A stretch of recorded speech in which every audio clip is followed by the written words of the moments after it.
It's time for America Outdoors Radio, the show that covers the outdoor scene across the U.S. of A. and the entire continent. Fishing, hunting, conservation, outdoor recreation, and great destinations, we cover it all every week. It's your country, your outdoors. Let's explore it together with your host, John Cruz.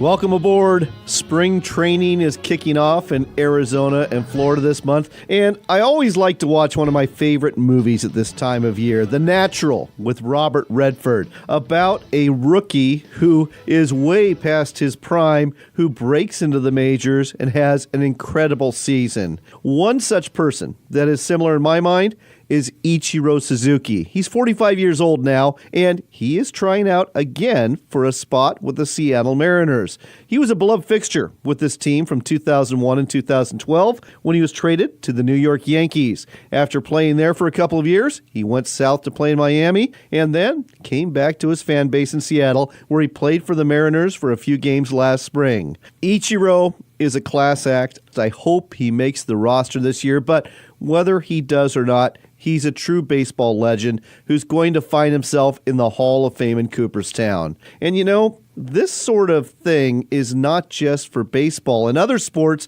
there are other grizzled veteran legends not only hanging on, but continuing to win, and in some cases, win really big. One inspirational case in point, Rick Clunn, who, at the tender age of 71, managed to win this year's Bassmaster Elite Tournament 2 weeks ago at Florida's St. Johns River. Clunn's 4-day bag weighed nearly 99 pounds, and his championship Sunday total by itself came in at just under 35 pounds. This is Clunn's 16th career win in the Bassmaster circuit, and that $100,000 first-place paycheck should supplement his Social Security pension nicely. Way to go, Rick. It's people like you that make the rest of us believe that it's never too late to do great things. This week on the show, we're going to chat with Johnny Candle. He wants to help you do some great things too. You've heard him on this show before. He's a well-spoken walleye fishing tournament champion,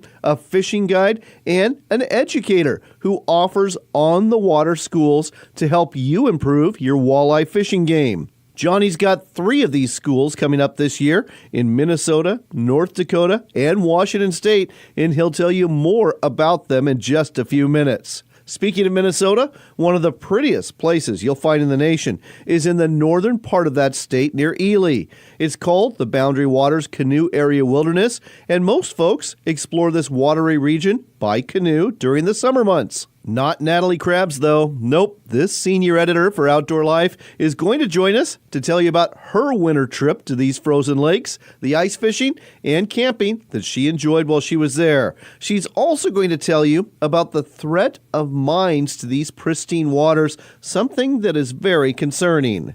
From Minnesota, we'll take you to the Pacific Northwest because the first spring Chinook of the season have arrived in the lower Columbia River bordering Oregon and Washington, and guide Bill Monroe will not only share the forecast for this spring, but also break down this fishery for you. On top of that, we've got news about a summer camp for aspiring high school bass tournament anglers, a suggestion about a state you might want to go deer hunting in that flies way under the radar, and about March 1st trout openers in 2 of our United States. But before we share all of this with you, let's tell you about your chance to participate in an adventurous and fun Jeep trail trek along the border of Nevada and California. Next up on America Outdoors Radio, do you own a Jeep? Maybe a Jeep Rubicon or a Jeep Wrangler? Well, if you do, you might want to consider heading out west this summer and attending the 67th Annual Jeepers Jamboree. With us here to tell you more about it is Kevin Arnold, who is with the Jeepers Jamboree. Kevin, welcome to the show. Hi, how are you today? I'm doing good. What is this all about? Jeepers Jamboree is a trip that's an all-inclusive trip up into the El Dorado National Forest along the famous Rubicon Trail. So are we talking Nevada here, California? Exactly where is the Rubicon Trail? The Rubicon Trail is situated just east of Lake Tahoe. The actual trail starts in Loon Lake near Georgetown, California, and comes out at Homewood, Lake Tahoe. So what does this jamboree look like? How many miles of trail are you covering, and what's happening every day? The trail itself is 18 miles. The terrain is granite-type terrain. You're mostly on rock, some dirt, not a lot of mud or anything, but it's dirt and gravel and granite, most of the trail. The whole trail is 18 miles, and typically takes 2 days to do. That is incredible that trail is so rugged it takes that long to do it. However, you've got up to 250 vehicles that take part every year that do this indeed. Do most of them make it?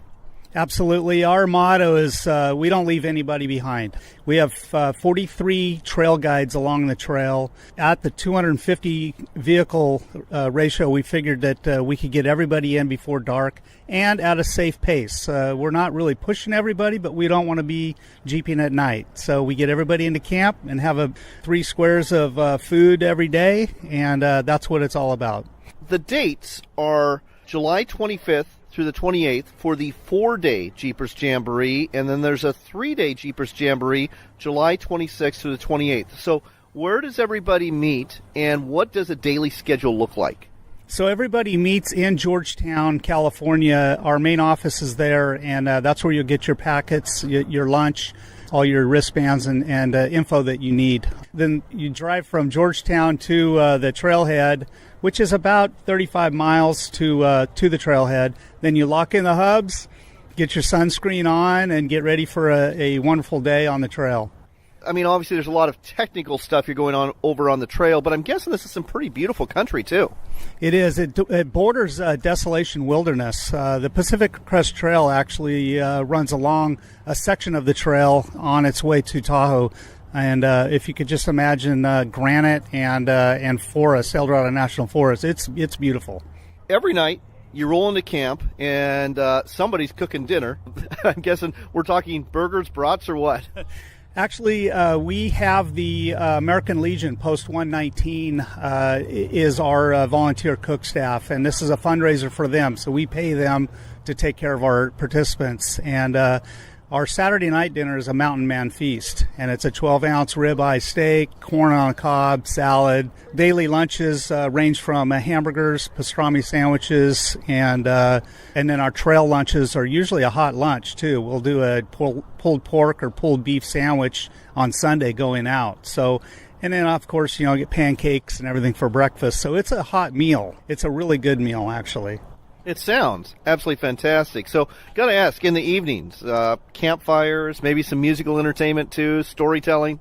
Yeah, so during our kids' trip, which is the following weekend, we actually have a movie night. We have a guy comes in, puts up a big sheet screen for us, and we get a really good movie. But for the adult version, which is the end of July, that trip, we have a band. We actually bring in a band, and they'll do cocktail music during the dinner. Then we do a large raffle and announcements, and then start in with the band. And that seems to be probably the big, funnest thing. In the past, we've had fire dancers, we've had comedians, we've had all kinds of different sideshow stuff. So you never know. Sometimes we'll surprise the crowd. This sounds like an absolute hoot. Got to ask, what does it cost? I understand that the price of admission gets you your meals, gets you the ability to take part in this. What's the cost for the 4-day, the 3-day, and the Kids Rubicon event? The 4-day trip is the most expensive. It's $450. Is that per person or per vehicle? It's per person. That's all of your meals. The camp fees are all included. If you go on the Rubicon and camp on your own, you get charged camp fees in camp. We've got that all included. Also, your mechanics and trail support, those people are all volunteers. So we're trying to keep the cost down in that respect. But you're basically paying for your entertainment, your meals, and then there's a fantastic raffle. We don't sell raffle tickets, but our sponsors give us close to $70,000 of raffle items. We've given away sets of tires and winches and roll cage kits that just add up. And so that's usually the big draw. Well, I'll tell you what, folks, I don't care where you live. This sounds like a can't-miss event if you own a Jeep. Again, the Jeep Rubicon, it's named after the Rubicon Trail. There's lots of Jeep Wranglers that I'm sure participating too. Bottom line is this. If you own a Jeep, the 67th Annual Jeepers Jamboree is for you. The cost, again, run from anywhere from $455 down to $420 for the 3-day trip. And the website to go to is what?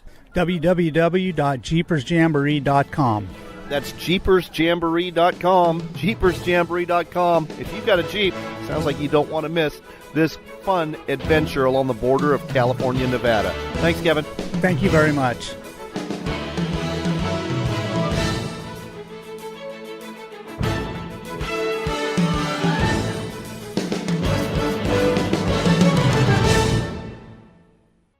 Hello, I'm Mark Hemstreet, owner of Shiloh Inns. Shiloh is proud to be celebrating over 40 years of providing you, our valued Shiloh customers, with Shiloh's sincere friendliness, efficient customer service, and clean, comfortable, attractive, non-smoking rooms and suites, all at an affordable price. Shiloh also offers many free amenities like free Wi-Fi and free continental breakfast or hot, full, delicious breakfast at most Shiloh Inns, as well as pools, spas, steam, sauna rooms, exercise fitness facilities, and business centers. And even the kids stay free. And for you dog lovers, Shiloh is very dog friendly. So ask your best friend where he or she wants to stay. Next time you're traveling for business or pleasure, we think you'll get a paws up for Shiloh Inn. For reservations, call 1-800-222-2244 or visit our website at shilohins.com. Shiloh Inns, affordable excellence. American family owned and proud of it. Why book at Sportsman's Cove Lodge? Why is Alaska like no other place on Earth? It hasn't changed in thousands of years. From the way you get here on a float plane to the way you go out with the guides and the boats, it's just a professional experience. And I said, this is as good as it gets. I said, if you can't catch fish here, you can't catch fish anywhere. Your experience with us will leave you speechless. Book now at alaskasbestlodge.com.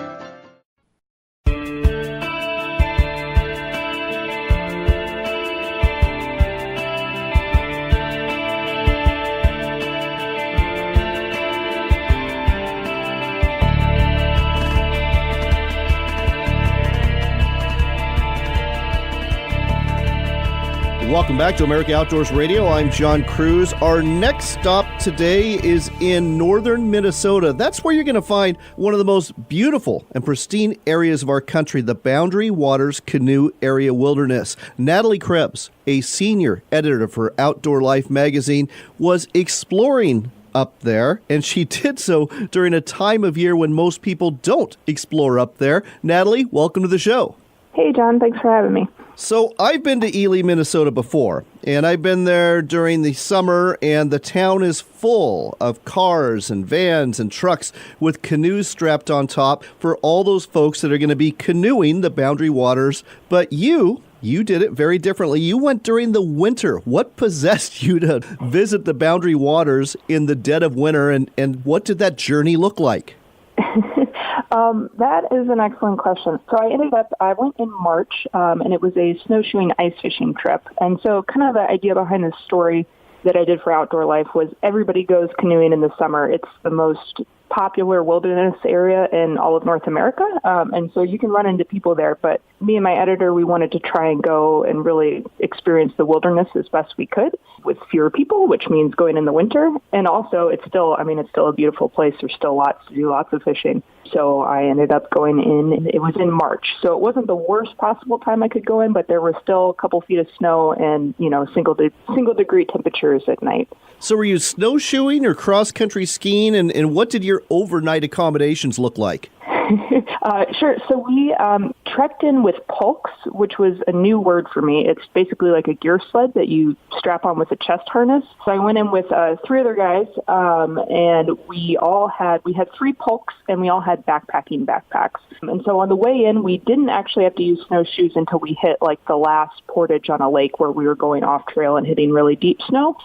We were able to sort of go on pack down trails, and we packed in about 5 miles, and you can carry a lot of weight. So we brought in a wall tent with a wood burning stove, which really saved us for the week. The only trouble was when we got there on the lake and we went to set up the wall tent, we were missing ice screws or stakes, anything to anchor it to the ice, and the frame also didn't quite fit the tent, so we had to get really creative with erecting the shelter before night fell, and we managed it. And then after that, we had a nice warm place to sleep. But yeah, that was where we camped out for 3 nights. Wow. All right. That is an adventure, Natalie. Now, I've got to ask, how was the fishing, and was there a lot of wildlife that you saw out there? Yeah, so it was actually surprisingly quiet on the wildlife front. It felt almost like we were the only ones out there. You could see tracks in the snow, and we saw birds, but really, I mean, we didn't see much else. I think most things were holed up with the temps and maybe where we were. But the fishing itself was awesome. It took us a little bit to get dialed in. The first night, we drilled holes and we set up tip-ups, but didn't really catch anything. And then the next day, we really got into the lake trout. And so we caught a few the first day and then caught 2 or 3 man limits the next day and ate really well. Oh, it sounds fantastic. Any pike or walleye, or was it all Mackinac? It was mostly lake trout. We did have one pike. We actually, when the action started to slow down on the Lakers, we figured out that there was a pike that was stealing bait and scaring everything off. And we ended up catching it. Lee Chost, who was our photographer on the trip, ended up catching the pike on the last day. And we released it. It was out of season, but he managed to catch it on a little tip-up and, went from there. All right. Well, that sounds like an absolutely incredible adventure in a beautiful place. But this beautiful place, the Boundary Waters Canoe Area Wilderness, it's under assault, for lack of a better word, because there are mining interests that for years have been wanting to get at some huge nickel and copper deposits in the area. Why don't you explain this situation a little bit more to our listeners? Sure. So essentially, the Boundary Waters incredible wilderness up in northeast Minnesota is sitting on top of a massive deposit. It's something like one of the top copper and precious metal deposits in the world.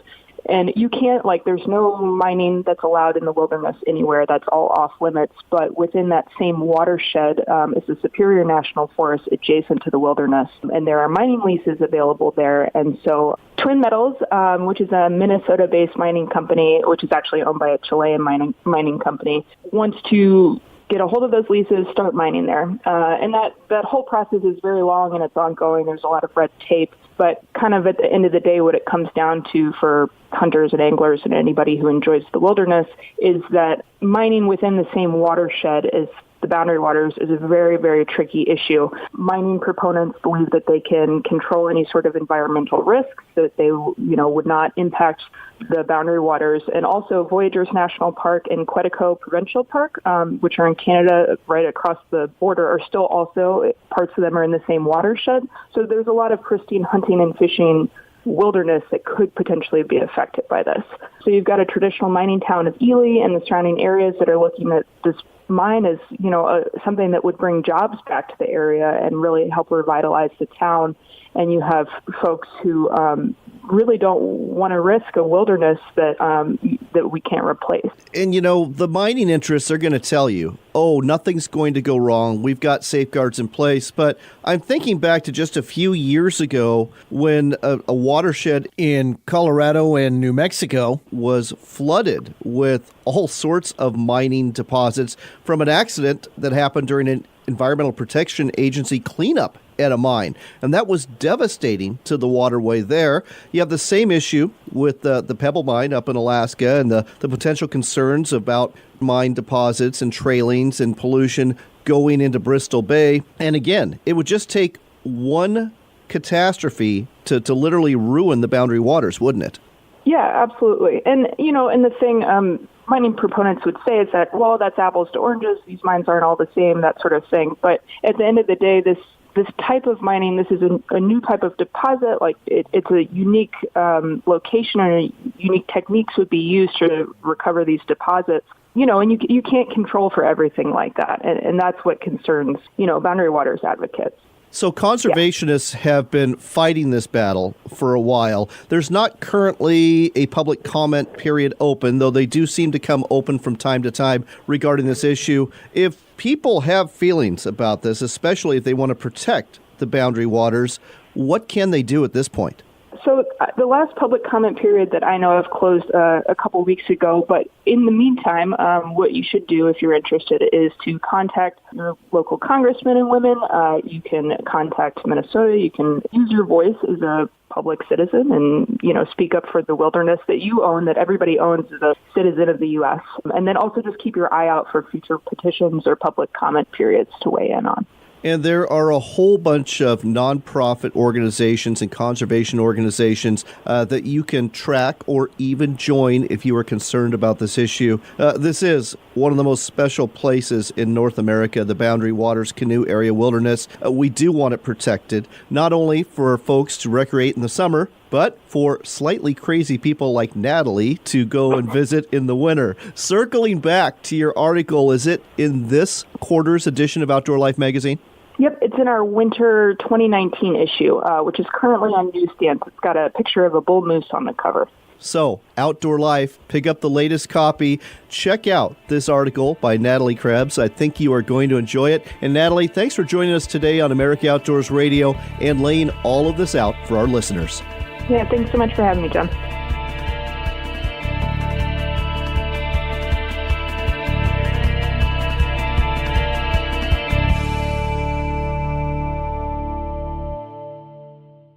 Are you looking to reel in the marketing opportunity of a lifetime? Then set the hook, because we've got it right here for you. America Outdoors Radio has sponsorships available, and we offer affordable platforms to reach thousands of listeners interested in fishing, hunting, and the outdoors. Find out more by contacting John Cruz through his website at AmericaOutdoorsRadio.com. That's AmericaOutdoorsRadio.com. Hurry, though. If you wait too long, the big opportunity might just get away. AmericaOutdoorsRadio.com. Where can you find 4 rivers, 3 great fisheries, 2 majestic mountains, and 1 fantastic adventure all year round? Sensational The Dalles. Active community, authentic food, and great beer. ExploreTheDalles.com. Come and create your own adventure, and maybe even you can hook a river monster in the Dalles.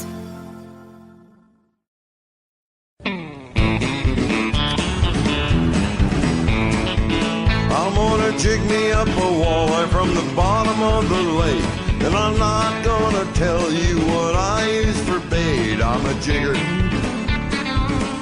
I'm the best jigger around.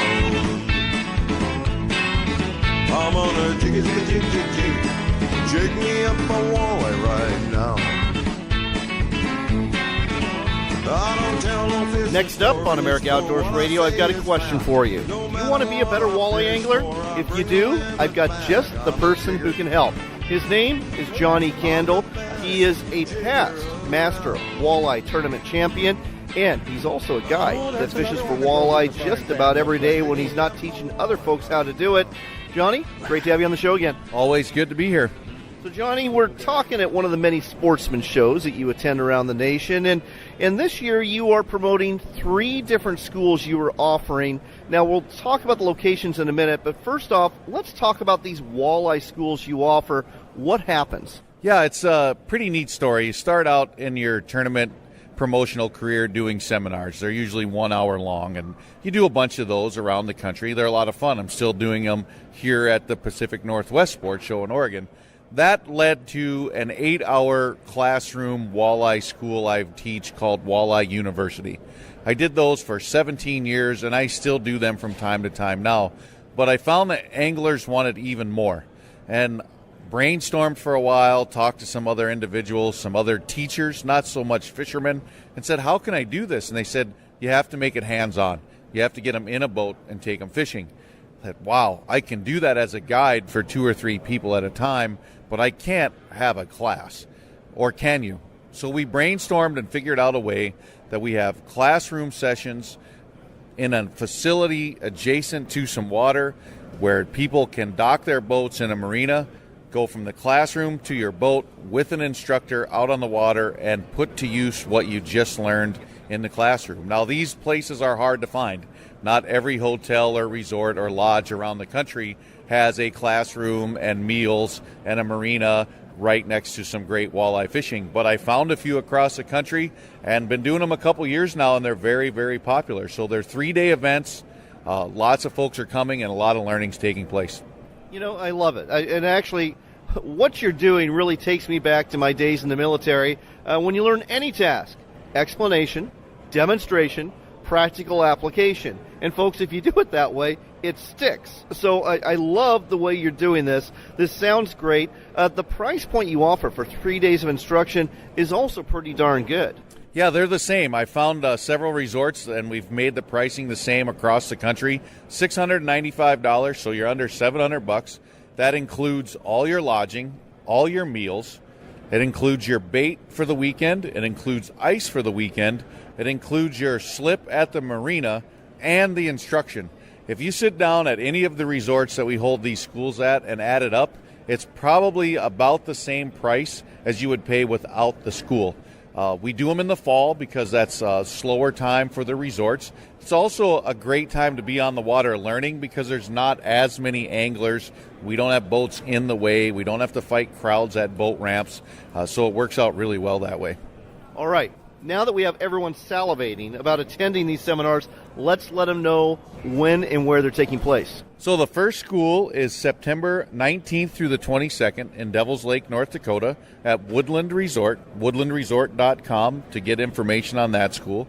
The next school is the following week, September 26th through the 29th at Vermilion Dam Lodge. Their web address is vdl.com. That's in northern Minnesota. Beautiful, beautiful Canadian Shield-style lake. And the last school is October 17th through October 20th at the Mardon Resort on Potholes Reservoir here in Washington State. And that's mardonresort.com to get more information on that class. Well, folks, I can tell you Potholes Reservoir is probably as close as it comes to my home lake when it comes to walleye fishing and bass fishing, and Mardon Resort has been my go-to favorite place for years. So great choices on the locations, all three of those places, absolutely love it. But I am guessing that because of the locations, because of the subtle differences in the fisheries, that each school is going to be a little bit different. I mean, some parts are going to be the same, but when you localize it, there's going to be different tactics and techniques you're teaching. Yes, each class will be uniquely different because of the bodies of water. They'll all be different because of the times of the year. And what we're finding, some of these places where we've had schools year after year after year, they're never the same 2 years in a row, and we're getting students come back year after year after year. One time it might be spinners and bottom bouncers. The next class might be trolling lead core. The next class might be fishing blade baits. I don't know what I'm going to be teaching till I get there because I don't know what the fish are going to be eating till we get there. So we actually figure it out as a class. It's not Johnny coming in with a scripted 3-day school. Yeah, I've got key points I want to make sure everyone walks away with, but the fishery dictates what everyone learns, and we take it from there. All right, well, we got to wrap things up because the show doors are opening. But again, folks, 3 different schools, Minnesota, North Dakota, Washington State, offering you the opportunity to become a much better walleye angler through the instruction, the demonstration, and then doing it yourself with Johnny Candle and the crew he's going to have at each one of these places. You can contact the resorts that he mentioned or go to his website, johnnykandle.com. That's Johnny, Johnnnie, Candle.com. Go to his website and sign up for one of these classes. If you want to up your walleye angling game, this is the school, or all 3 of these are the school for you. Thanks, Johnny. Thank you very much.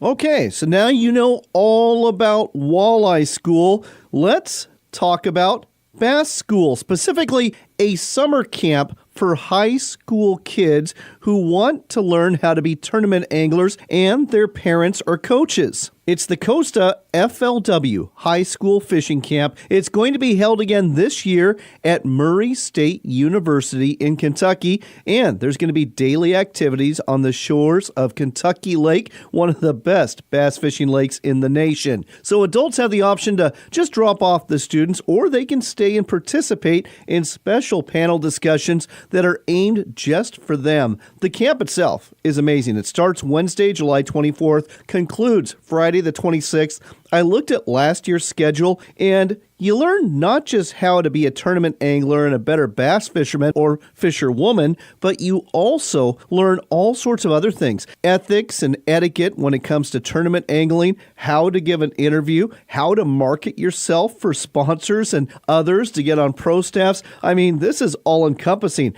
I couldn't believe it was just for high school kids. I saw this and I thought, I could learn a lot from this, and boy, this is almost like a college-level course. Oh, and I forgot to mention, the participating pros, there's a whole lineup of some very recognizable names like Jimmy Houston, Brian Latimer, Scott Martin, Tom Reddington, and even Larry Nixon. That's just some of the many pros that'll be teaching these kids and adults about tournament angling. Again, it's all for high school kids, freshmen through seniors, and the camp fee for this is only $300. Now, that is for the camp, July 24th to 26th, Wednesday, Thursday, Friday, again, at Murray State University in Kentucky. On the 27th, Saturday, there's going to be an FLW Foundation tournament, and that should be a lot of fun, running 7 a.m. to 3 p.m. Awards right after that, along with a wrap-up of the whole summer camp.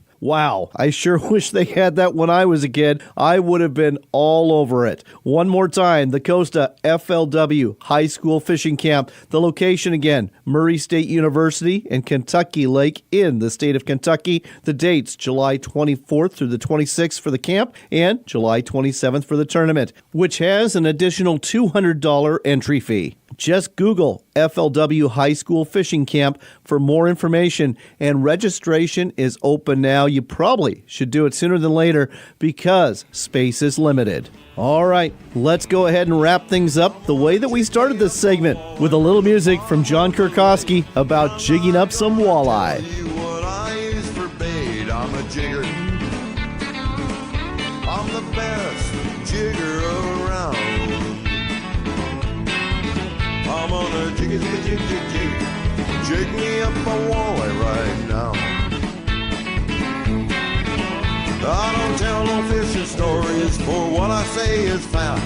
No matter what I fish for, I bring a limit back. I'm a jigger.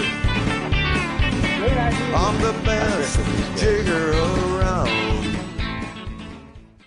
We've been telling you about Sportsman's Cove Lodge in Southeast Alaska for a while now, and there's a reason. They are the only Alaska lodge we talk about in this show. It's because they're truly Alaska's best lodge. The adventure starts with a float plane ride from Ketchikan, after which you'll get the chance to experience some of the best hospitality, food, and wonderful people you'll ever meet. Wildlife is abundant, from bears and deer to eagles and whales, and let's not forget the reason you're here, the fishing. Halibut, salmon, lingcod, rockfish, true cod, and more. It's all waiting for you in abundance at Sportsman's Cove Lodge. Book your trip today at alaskasbestlodge.com. That's alaskasbestlodge.com for Sportsman's Cove Lodge. There's a place where the fishing is year-round, where the sun shines 300 days a year. The wineries and breweries are right downtown. The hiking and cycling offers spectacular views you just don't get in the big cities. Fortunately, the place is real and vibrant. It's the Dalles, Oregon, just 90 short minutes from Portland, along the gorgeous Columbia River, where the adventures are limited only by your imagination. Find out more at explorethedalles.com. There's no more majestic, magical, adventuresome country than the western United States of America to enjoy a great family vacation. Hello, I'm Mark Hemstreet, owner of Shiloh Inns. Shiloh Inns are still offering affordable 4-star accommodations at 2-star prices. Enjoy deluxe smoke-free suites, spacious pools and spas, and fully equipped fitness centers. From free high-speed internet in every room to a free continental breakfast or full, hot, delicious breakfast at most Shiloh Inns. There are no hidden fees like some of the big chain hotels charge. Even the kids stay free, and Shiloh Inns are dog-friendly. For reservations, call 1-800-222-2244 or visit our website at shilohins.com. Shiloh Inns, affordable excellence. American family-owned and proud of it. Are you looking to reel in the marketing opportunity of a lifetime? America Outdoors Radio has sponsorships available, and we offer affordable platforms to reach thousands of listeners. Find out more by contacting John Cruz through his website at AmericaOutdoorsRadio.com. Backcountry Hunters and Anglers seeks to ensure North America's outdoor heritage of hunting and fishing through education and work on behalf of wild public lands and waters. Lend your voice to the fight by visiting www.backcountryhunters.org and join the 25,000 men and women who have pledged to defend wildlife and public access. You can also demonstrate your support by signing up for the 2019 North American Rendezvous in Boise, Idaho, May 1st to the 5th.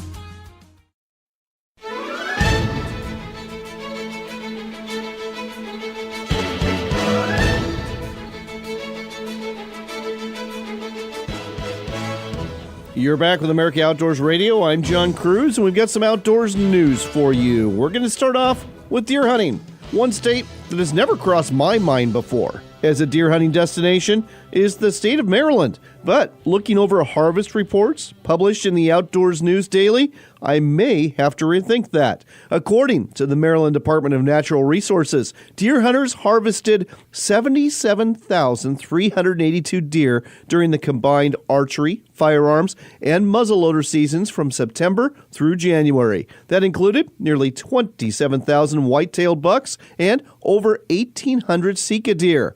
That's a lot of deer, and this was a down year, too. Last year, the harvest was 11% higher, but multiple rain and ice events this season kept some hunters out of the field. So, if you're looking for an out-of-state opportunity, you might not have to look towards the West or Midwest if you live in the eastern U.S. Nope, a trip to the old line state of Maryland might be a shorter trip and a very good bet for this coming season.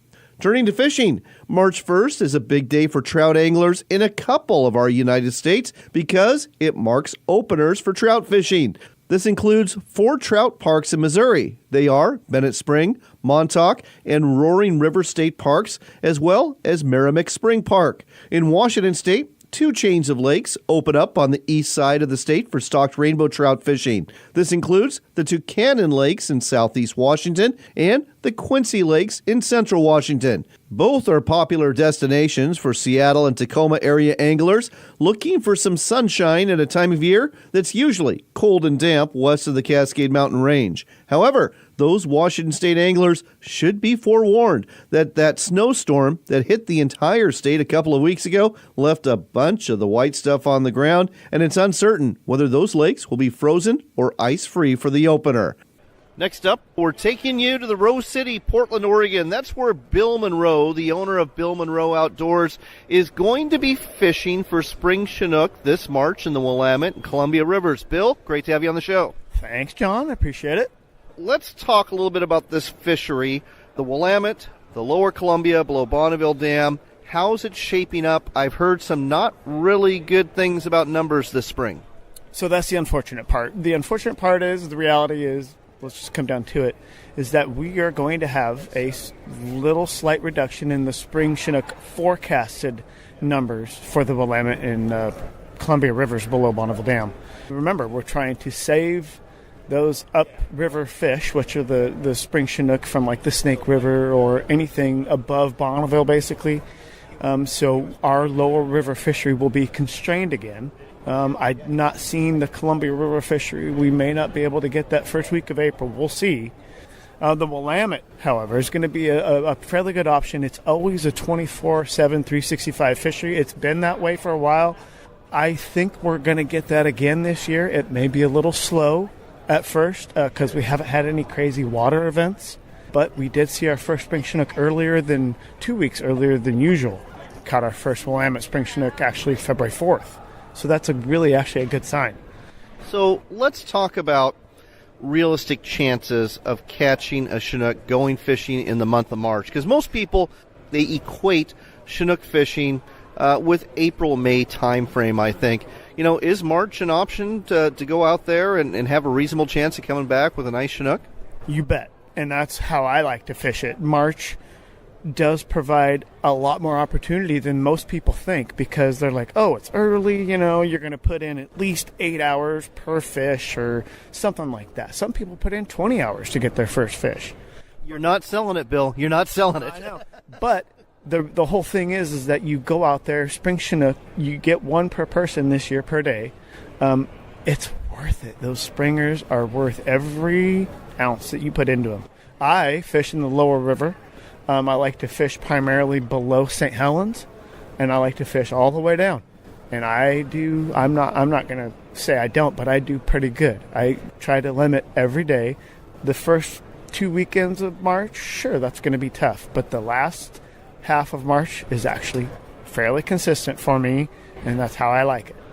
How are you going about catching these spring Chinook during the month of March? Because you don't have the water flows that you do in April and May when they're really dumping water through the turbines there. Yeah, correct. Things are a little bit slower. So we're looking at colors. We're looking at slowing our speeds down. If the water was high, though, we'd probably be up against the bank looking for the shallower waters, because usually it's really turbid. It gets kind of dirty when that happens. But this year we're not going to have that. You see, we haven't had any major water events. The snow isn't really affecting us like it usually is. So things are going to be what we call back to kind of normal conditions. You're looking at trolling the main channels rather than being off to the sides. You're looking at darker colors instead of brighter colors. This is where my red concept comes into effect for spring Chinook. I throw in a lot of red. Even when I use red flashers and herring, I'll also use prawns. I have no problem using red prawns in cold water. That's usually a faux pas, See, people say, oh, I switch to prawns until it gets a little warm. I'm like, that's not true. Well, and I was going to ask you about that. I was interested to hear that you're trolling flashers and bait. I actually thought you were going to say I'm trolling quick fish and wrapping them with sardines or tuna or something like that. Yeah, so we don't. The way we primarily set it up is we don't troll the quick fish. If we had a condition where water was a little issue, we'd back troll or we'd anchor. You bet. And we'd wrap those plugs with any type of scent we could possibly think of that is very attractive. Sardines, tuna. That's pretty common. But most of our effectiveness right now for springers is going to be trolling. It's going to be herring. It's going to be prawns. And if the water warms up and they let us back in sometime around, May, you're going to be looking at spinner action. So as we start wrapping things up here, Bill, what is an average size Chinook this time of year where you're fishing in the lower Columbia, and what's a good Chinook look like? Well, let's talk real quick about an average size hatchery Chinook. Our average size hatchery Chinook would be like anywhere from 12 to maybe 18 pounds. Some of the hens are going to be a little longer. Our Columbia-based Chinook like to get really long and really just beautiful, that purple back. That's really, some of the wild fish may approach, if it's like a 4 salt, anywhere from 4 to 6-year-old, which we do see in March because the bigger fish show up early. That's how they primarily work, before the brunt of the run shows up. Those wild fish sometimes consist of 20, 25. I caught a 27-pounder at Davis Bar once 3 years ago. It was amazing, but I let her go. She was beautiful. That's pretty much what we're looking at. And that would be a fine sight to look at indeed. So, folks, if you want to go springer fishing, you might not have a chance after April. So March is the month for you if you want to fish the lower Columbia River below Bonneville Dam. The person to contact to go fishing with is Captain Bill Monroe Jr. His website, BillMonroeOutdoors.com. That's BillMonroeOutdoors.com. He'll take you fishing for springers, and I suspect you'll have a good day on the water. Thanks, Bill.